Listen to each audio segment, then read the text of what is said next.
Hello and welcome to this recap of the 2025 Five Nights at Freddy's 2 movie. Please note that it contains major spoilers for the film, so if you don't want it to get spoiled, then you should stop watching this recap video now. With that out of the way, let's get started, shall we? The night at Freddy Fazbear's Pizza in 1982 begins like a memory you can't quite place. Balloons, paper crowns, the sticky sweetness of cake, and the low, mechanical hum of animatronics waiting in the wings.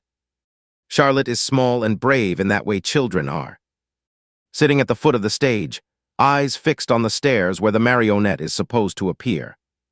Vanessa Afton, gentle and watchful, leans down to coax her back into the party's orbit, to keep her from wandering too close to the shadows. For a moment, the world is ordinary. Laughter, the squeak of shoes, the bright, painted faces of the mascots. Then the ordinary fractures. Charlotte sees something adults refuse to see.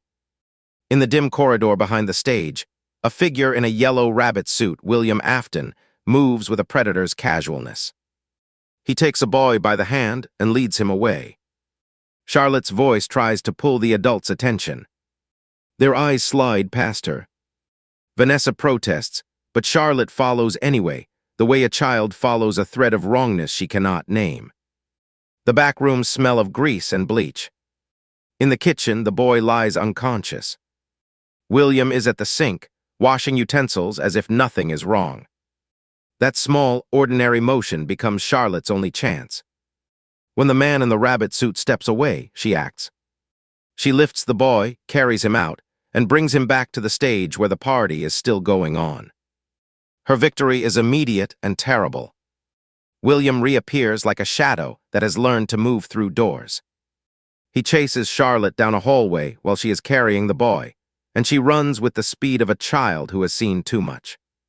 She makes it out. She gets the boy to safety, but not without cost.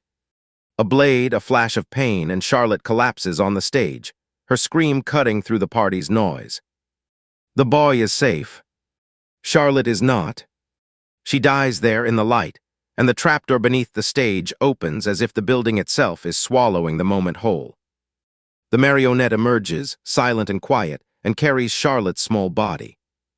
That image, an empty stage, a fallen child, the puppet lifting her body, becomes the hinge on which the restaurant's fate turns. Investigations circle and stall. Authorities shrug and say no single person can be blamed for the murder. No arrests are made, but the scandal is enough. Freddy Fazbear's Pizza closes its doors, shuttered by rumor and grief. 2 decades later, the past is not a closed book, but a radio station that keeps playing the same song. Vanessa wakes to a call from Mike Schmidt, and the ordinary cadence of adult life, dinner plans, and small talk, and tries to cover the old wounds. Abby, Mike's sister who carries her own history of animatronic friends and losses, teases the idea of Mike and Vanessa's dinner as a date. Jeremiah, painting a house with Mike, disapproves of the evening as he is the kind of friend who thinks the past should stay buried. On the school bus, Abby tells the other kids the story of the rabbit's body rumored to still lie in the abandoned pizzeria restaurant. Most of them laugh it off as a ghost story, but a few listen because children are the only ones who still believe in the stubborn persistence of things that should be gone. At school, the world narrows to deadlines and projects. Mr. Borg, the robotics teacher, is a man who measures worth in finished circuits and completed science fair entries. He rants about FazFest, the town's attempt to turn a dark memory into a festival, and threatens failure for anyone who lets the event distract them. When he sees Abby's small robotic chica, he crosses her name off the list for the fair, telling her not to come. The dismissal stings. A boy beside her, noticing her skill, suggests she could fix the animatronics herself, which gives Abby an idea. That night, the domestic scene is tender and strained. Mike Schmidt asks Abby to help him tie his tie before going out for his dinner with Vanessa. He is awkward in the way adults are when they try to be kind. Abby asks to visit her animatronic friends at Freddy's. Mike refuses, promising repairs soon and urging her to make real friends. He leaves her $20 and a gentle, if clumsy, attempt at normalcy. Abby, left with the glow of the television, watches Spectral Scoopers, a horror show that treats the pizzeria like a haunted set piece. The shows flicker, and the house's quiet push her toward a decision. She slips out, leaving a note, and returns to the place that holds her memories. After the dinner with Vanessa, when Mike returns home and finds the note, he follows her to the abandoned restaurant and finds Abby sitting in front of the stage, small and stubborn in the dark. He tells her that her friends may be gone from the living world, but remain in her heart. It's an attempt at consolation that lands somewhere between comfort and the admission of helplessness. To make amends, he lets her take a small keepsake, a Faz talker, a toy that speaks in canned phrases but feels like a gift to a child who refuses to let go. As they leave, Mike notices a flyer taped among the FazFest advertisements. A call to boycott the festival, and a phone number scrawled beneath it. He tucks the paper away, a small practical act that hints at the town's unresolved tensions. Meanwhile, the crew of Spectral Scoopers, consisting of Rob, Lisa, and Alex, arrive at Freddy's for a live episode, hungry for clicks and ratings. They've been invited by the night guard, who insists on being called Michael when Lisa slips and calls him Mike by accident. He leads them through the restaurant with the practiced charm of someone who knows how to stage fear. Tarps cover Toy Freddy, Toy Bonnie, and Toy Chico on the stage. The absence of Toy Foxy is explained away as a failed attraction that became something else entirely, the Mangle. A grotesque, reassembled animatronic that was a take-apart-and-put-back-together attraction for kids, with Michael stating, "Kids can be so heartless." The building itself seems to breathe. Lisa hears music on her sound detector, an old, tiny lullaby, and suggests they split up to cover more ground. The decision fractures the group. Rob wanders into the boat ride tunnel and is taken by surprise when a bulb explodes and he falls into the water. The sound of his fall is a punctuation mark. The place is not merely abandoned, it is waiting. Lisa finds the source of the music beneath the stage. A room with a large gift box and a music box sitting beside it. She shuts the music off and leans in, curiosity overriding caution. The box opens on its own. The marionette, long dormant, reanimates and attacks. Panic becomes a chain reaction.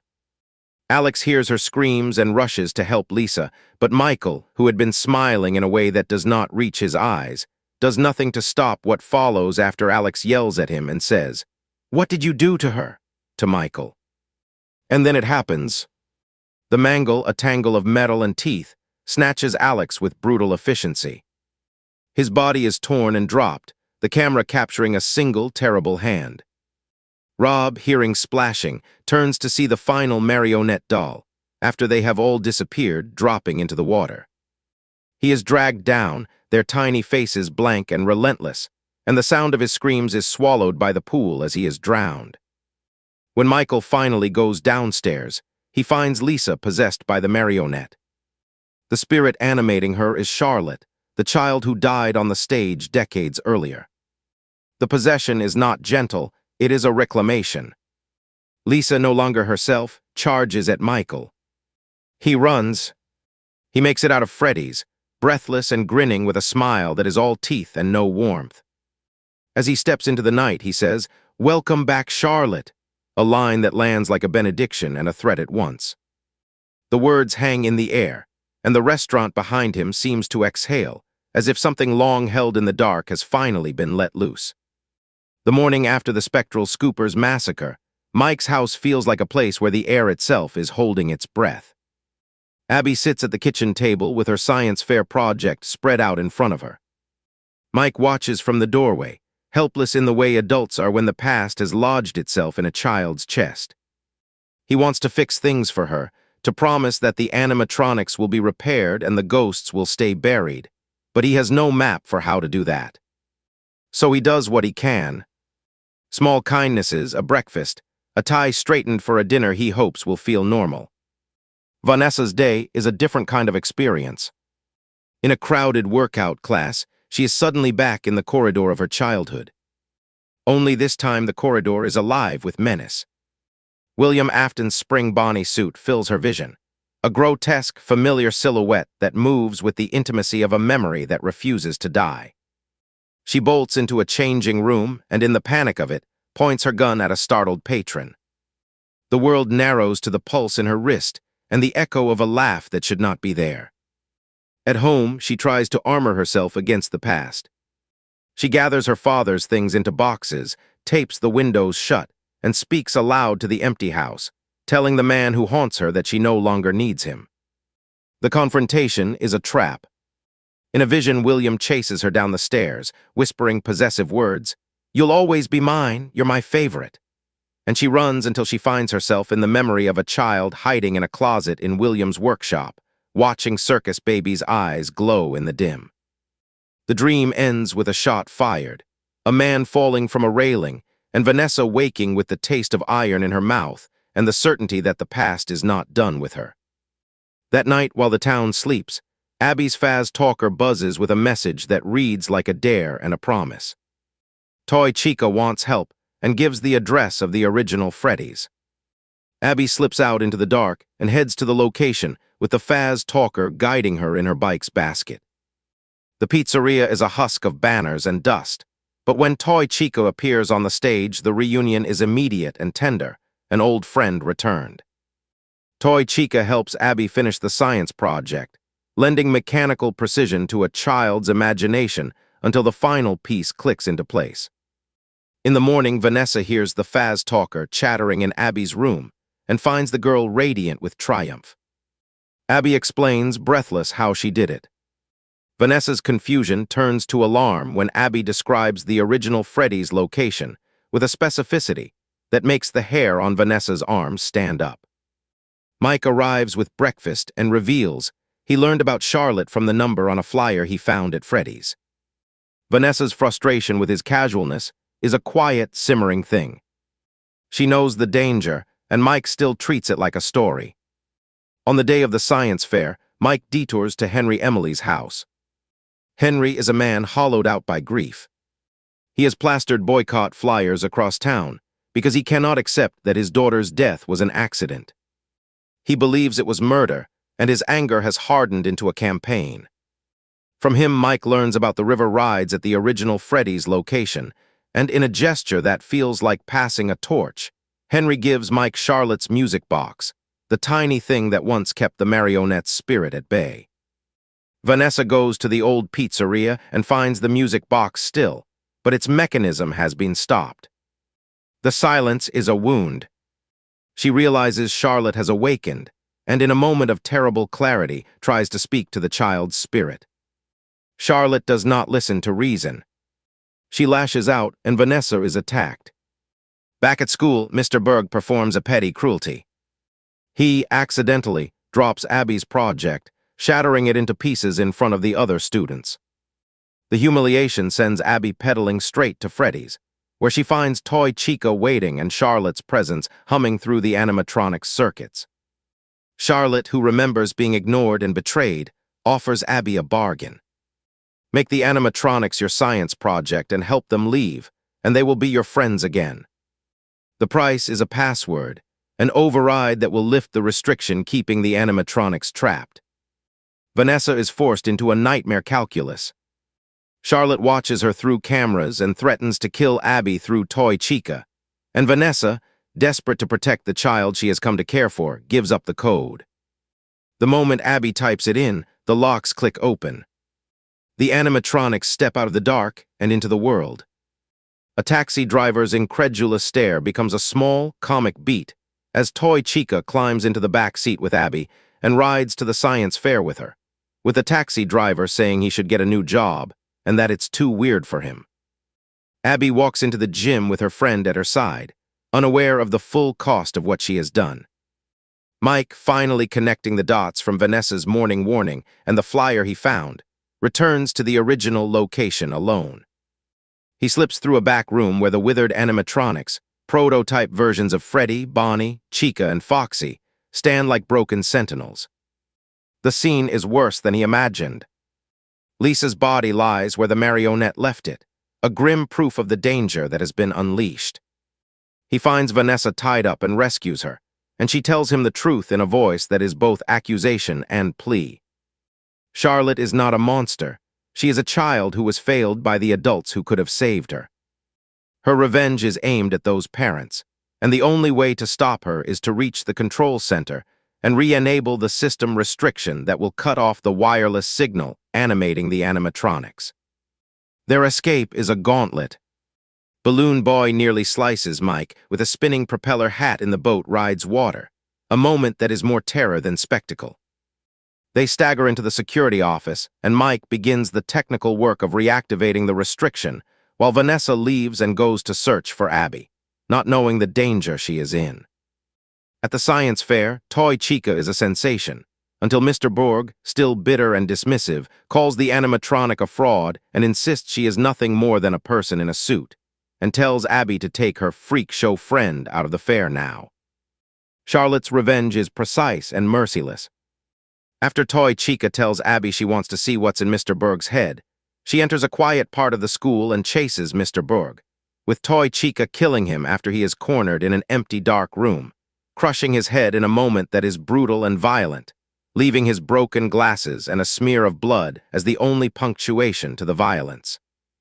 After Toy Chica returns to Abby, she is declared the winner of the fair in a hollow, surreal instant, with Abby being unaware Toy Chica just killed Mr. Berg. As Mike works to block the wireless signal that freed the animatronics, the withered animatronics stir. The prototypes, long dormant, awaken when they sense someone trying to cut off Charlotte's control. Fazfist arrives like a carnival stitched over an old wound. Banners, food trucks, families laughing under the night, and the loose toy animatronics moving through the crowd like misplaced mascots come to life. They fit in perfectly. No one expects the smiling, plastic faces to be the real things, and no one imagines they could be dangerous.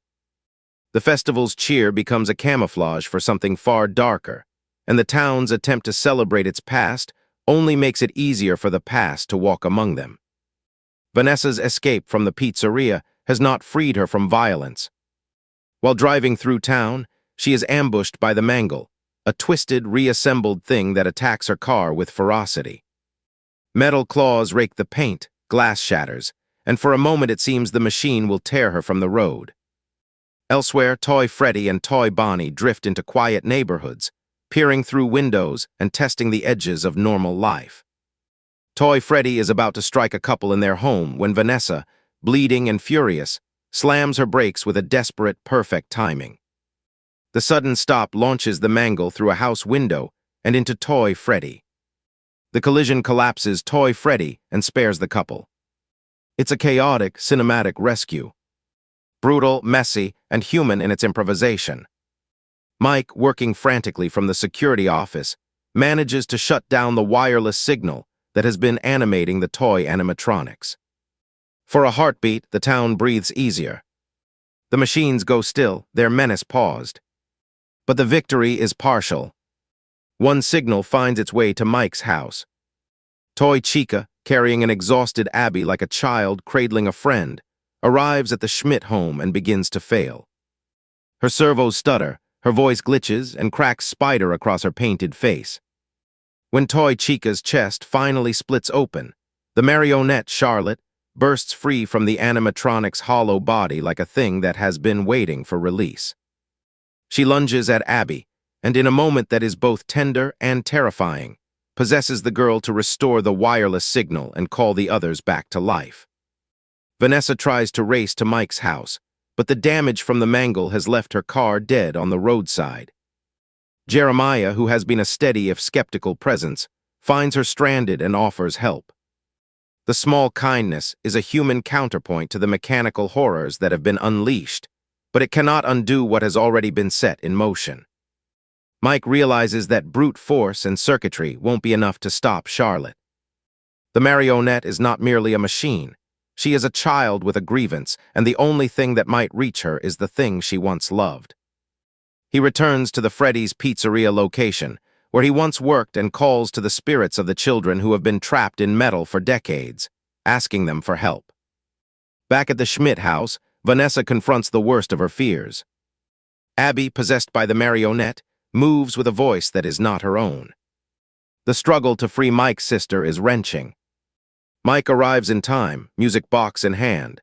The same tiny thing Henry Emily once used to keep Charlotte calm, and plays it.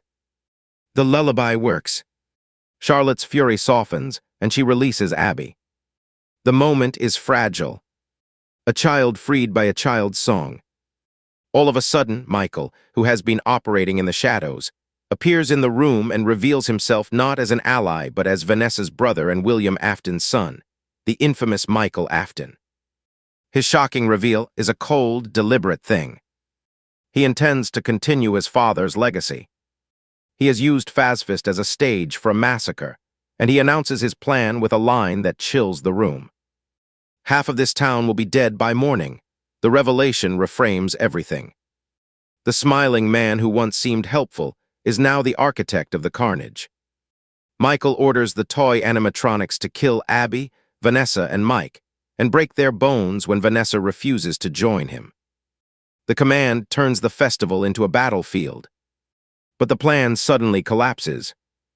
The spirits of the children Mike had called out to for help, those same lost kids who have been bound to metal for years, arrive in the forms of the original animatronics from the first film.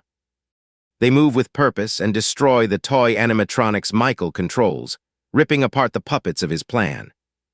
The spectacle is violent. The children's ghosts reclaim their bodies long enough to stop the slaughter. Exposed and defeated, Michael Afton flees Mike's house. Jeremiah, who has been watching and waiting, punches and knocks him out, an act that is both practical and symbolic.